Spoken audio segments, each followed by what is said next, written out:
I'm not the only kid who grew up this way. Surrounded by people who used to say that rhyme about sticks and stones. As if broken bones hurt more than the names we got called, and we got called them all. So we grew up believing no one would ever fall in love with us, that we'd be lonely forever, that we'd never meet someone to make us feel like the sun was something they built for us in their tool shed. So broken heartstrings bled the blues as we tried to empty ourselves so we would feel nothing. Don't tell me that hurts less than a broken bone. That an ingrown life is something surgeons can cut away, that there's no way for it to metastasize, it does. She was 8 years old. Our first day of grade 3 when she got called ugly. We both got moved to the back of class so we would stop getting bombarded by spitballs. But the school halls were a battleground where we found ourselves outnumbered day after wretched day. We used to stay inside for recess because outside was worse. Outside we'd have to rehearse running away or learn to stay still like statues, giving no clues that we were there in grade 5. They taped a sign to the front of her desk that read, "Beware of dog." To this day, despite a loving husband, she doesn't think she's beautiful because of a birthmark that takes up a little less than half her face. Kids used to say she looks like a wrong answer that someone tried to erase but couldn't quite get the job done.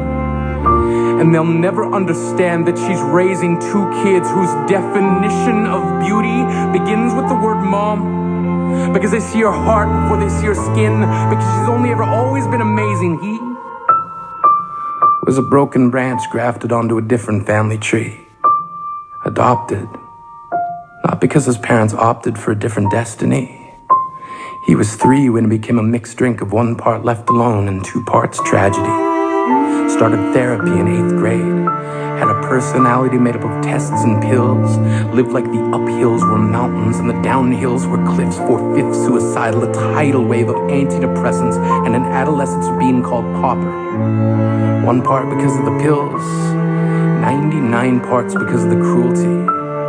He tried to kill himself in grade 10 when a kid who could still go home to mom and dad had the audacity to tell him, "Get over it."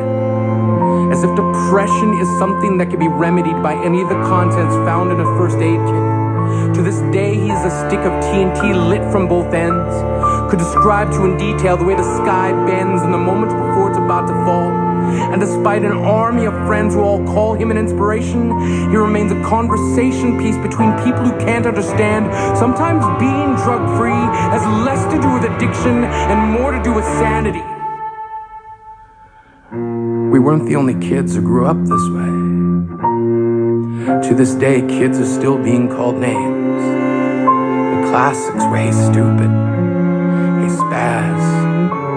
Seems like every school has an arsenal of names getting updated every year. And if a kid breaks in a school and no one around chooses to hear, do they make a sound? Or they just background noise from a soundtrack stuck on repeat when people say things like kids can be cruel?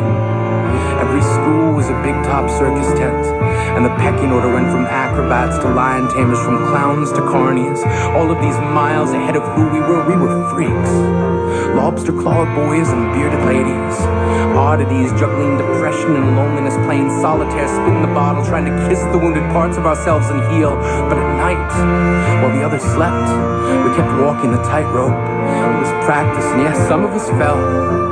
But I want to tell them that all of this is just debris left over when we finally decide to smash all the things we thought we used to be. And if you can't see anything beautiful about yourself, get a better mirror.